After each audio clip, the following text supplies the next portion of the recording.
Ultimate strategy plan के phase रहेगा 5 दिनों का। तो इन टोटल हमारे 30 दिन हो जाते कि हम कौन से ऑनलाइन रिसोर्स को फॉलो करें। इन लास्ट के 5 दिनों में कुछ भी नया पढ़ने की कोशिश मत करना। Hello everyone, welcome back to my channel. This is me Janvi Shukla and currently I am a TU student and I am doing BA program in Political Science plus History combination from Lady Shri Ram College for Women. So इस video में हम बात करेंगे आपके एक ultimate strategy plan के ऊपर, जिसमें मैं आपके इन 30 दिनों को 3 फेजेस में डिवाइड करूँगी और वो तीनों ही फेजेस में बताऊँगी कि आपको क्या क्या करना है, जैसे कि आपकी प्रेपरेशन आसान हो सके। So without any further delay, let's get into the video. तो मैं बात करती हूँ फेजेस की, ठीक है। पहला फेज़ हमारा रहने वाला है 15 दिनों का, फिर दूसरा फेज़ हमारा रहेगा 10 दिनों का और लास्ट में हमारा थर्ड फेज़ रहेगा 5 दिनों का। तो इन टोटल हमारे 30 दिन हो जाते हैं। पहले फेज़ में हम अपना कंप्लीट रिवीजन करेंगे प्लस PYQ सॉल्व करेंगे। सेकेंड फेज़ में हम अपना फुल लेंथ मॉक टेस्ट देंगे प्लस स्पीड इम्प्रूवमेंट पे वर्क करेंगे। और थर्ड फेज़ पे हम क्या करने वाले हैं, full relaxation and quick revision. तो अगर मैं बात करूँ फेज़ 1 की, इसमें आपको कंप्लीट रिवीजन करना है प्लस PYQ सॉल्व करने हैं। तो कंप्लीट रिवीजन का क्या मतलब होता है कि आपको NCERT बुक उठानी है, अपनी लाइन टू लाइन उसे रीड करना है, जो भी इंपॉर्टेंट चीज़ मिल रहा है उसे मार्क करते चलो।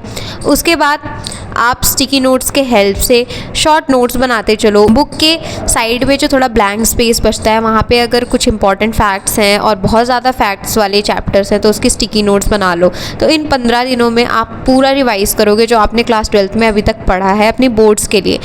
और NCERT आपकी बेसिक बुक है, इसके अलावा आपको कहीं भागने की ज़रूरत नहीं है। अब हम बात करते हैं कि PYQs हमें सॉल्व करना है। तो जब आप NCERT की रीडिंग कर लोगे उसके बाद आपको PYQ सॉल्व करना है। अब PYQs आपके लिए सॉल्व करना इसीलिए इम्पॉर्टेंट हो जाता है क्योंकि इससे ये पता चलता है कि आपकी प्रिपरेशन कहाँ तक पहुँची है और साथ ही में कि क्या ट्रेंड्स रहे हैं क्वेश्चंस के, ये भी आपको PYQ सॉल्व करने से पता चलता है। तो जब आप अपने NCERT कवर कर लेंगे, रीडिंग कर लेंगे उसके बाद आपको PYQ सॉल्व करना है ताकि आपको एक आइडिया मिल सके कि पेपर आने कैसे वाला है आपका। अब आप उससे बहुत बार पूछते हैं कि हम कौन से ऑनलाइन रिसोर्स को फॉलो करें, हमें कोई ऑनलाइन कोचिंग बता दो या आपने कहाँ से पढ़ाई करी है। तो अगर आप मेरे प्रीवियस ईयर्स की वीडियो देखें जिसमें मैंने CUT के टाइम पे वीडियोस डाले हैं, तो उसमें मैंने आपको दिखाया है अपने शॉर्ट वीडियोस में और लॉन्ग वीडियोस में कि मैं अड्डा 247 से ही अपनी प्रिपरेशन मैंने करी थी। तो अगर आपको लगता है कि आपको गाइडेंस की ज़रूरत है और ऑनलाइन रिसोर्स की ज़रूरत है जहाँ पर आप ऑनलाइन टेस्ट सॉल्व कर सकें, क्योंकि आपका CBT मोड पे CUET पेपर हो चुका है, इसके लिए मैं आपको रिकमेंड करूँगी कि आप अड्डा 247 के प्रतिज्ञा क्रैश कोर्स को ले सकते हैं। इसमें आपको इंडिया की बेस्ट फैकल्टी लाइव पढ़ाने वाली है, साथ ही साथ आप इसे रिकॉर्डेड फॉर्म में भी दे सकते हैं और आपको डेली DPP सॉल्व करने को मिलेगी। इसका मतलब है कि आपके पास एम्पल अमाउंट ऑफ क्वेश्चंस रहेंगे प्रैक्टिस करने के लिए। साथ ही साथ आपको इसमें 13+ फुल लेंथ मॉक टेस्ट मिलेंगे, जिसमें से 5 all India live mock test होंगे, जिसका फ़ायदा ये होगा कि एग्ज़ाम में बैठने से पहले ही आप एक एग्ज़ाम दे चुके होंगे, तो आपको एक CUET वाला इन्वायरमेंट मिल जाएगा। आप पूछते भी रहते हैं कि हम MCQ ऑनलाइन रिसोर्सेज हमें बता दीजिए कहाँ से हम करें। ऑब्वियसली प्रतिज्ञा बैच आपके लिए ही बना है। आपको स्क्रीन पर जो कूपन कोड दिख रहा होगा, इसका यूज़ करके आप एक्स्ट्रा डिस्काउंट पा सकते हैं और एनरोल करने के लिए अड्डा 247 का ऐप डाउनलोड करें। Link is in the description box. तो फेज़ 1 के एंड में आते आते आपके साथ क्या हो जाएगा कि आपकी जो कॉन्सेप्चुअल क्लैरिटी है वो स्ट्रेंथन हो जाएगी, साथ ही साथ आपको अपने वीक एरियाज भी पता लग जाएंगे। अब बात करते हैं फेज़ 2 की। फेज़ 2 पे हम mock test and speed improvement पे काम करेंगे।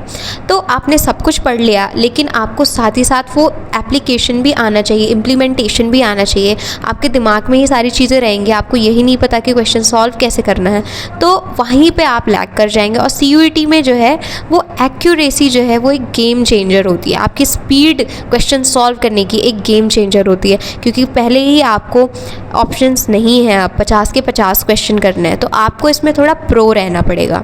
और जिसके लिए आपको क्या करना होगा कि मॉक टेस्ट आप सॉल्व करो, एक एनवायरनमेंट क्रिएट करो एग्ज़ाम जैसा, बैठ जाओ टाइमर सेट करके। तो जब आप मॉक टेस्ट सॉल्व करोगे तो आपको ये पता चलेगा कि आपके वीकर एरियाज़ क्या हैं और आप कहाँ पर पीछे छूट रहे हो, आपके मिस्टेक्स क्या हैं, कहाँ पर आपको अभी काम करने की ज़रूरत है। तो इसमें टिप ये है कि आप अपने मॉक टेस्ट देने के बाद एक एरर नोटबुक बनाओ और जो भी गलतियाँ कर रहे हो, जो भी टॉपिक्स छूट रहे हैं, आपको लग रहा है कि नहीं आ रहा है या नहीं हो पा रहा है, उसे उस एरर नोटबुक में लिख लो। और अगर आप कोई क्वेश्चन बार बार गलत कर रहे हो तो उस क्वेश्चन को या उस टॉपिक को लिख लो, फिर जा कर के उसको रिवाइज़ करो। तो इन 10 दिनों के अंदर आपको दिखेगा कि आपकी स्पीड में भी इम्प्रूवमेंट हो रही है। देखेंगे साथ ही साथ आपको अपना वीक एरिया भी पता चलेगा, आपकी गलतियाँ भी पता चलेंगी जो कि आप आगे नहीं रिपीट करोगे। मेरे साथ भी ये चीज़ हो चुकी थी। लैंग्वेज के पेपर में मैंने प्रैक्टिस नहीं करी थी इंग्लिश की इतनी अच्छे से, इसके वजह से मुझे पेपर में दिक्कत हो रही थी पैसेज सॉल्व करने में। ओके, अब coming to the last phase, अब हम बात करेंगे फेज़ 3 की, जिसमें हम क्विक रिवीजन एंड रिलैक्सेशन करने वाले हैं। तो इसमें हमने जो भी पढ़ा है इन 25 दिनों में, इसे ही हम क्विकली रिवाइज़ करेंगे। और क्विकली कैसे रिवाइज़ करने का मतलब है कि की नोट्स जो आपने बनाए थे, जो स्टिकी नोट्स का यूज़ किया था, या फिर जो शॉर्ट नोट्स आपने बनाए थे, साथ ही साथ माइंड मैप्स जो आपने यूज़ करे थे या फिर कहीं पढ़े थे, उन सारे का रिवीजन करना है। साथ ही साथ आपको अपनी एरर नोटबुक जो आपको मैंने बनाने के लिए कही थी, उसको आपको स्किम थ्रू करना है, जिससे आपको पता लगेगा कि आपके कौन कौन से टॉपिक्स थे जो नहीं आ रहे थे, और एक बार आप उसको रिवाइज़ करके चले जाओ। ठीक है। इसके अलावा आपको इस 5 दिनों में बिल्कुल भी ज़्यादा स्ट्रेस फील नहीं करना है।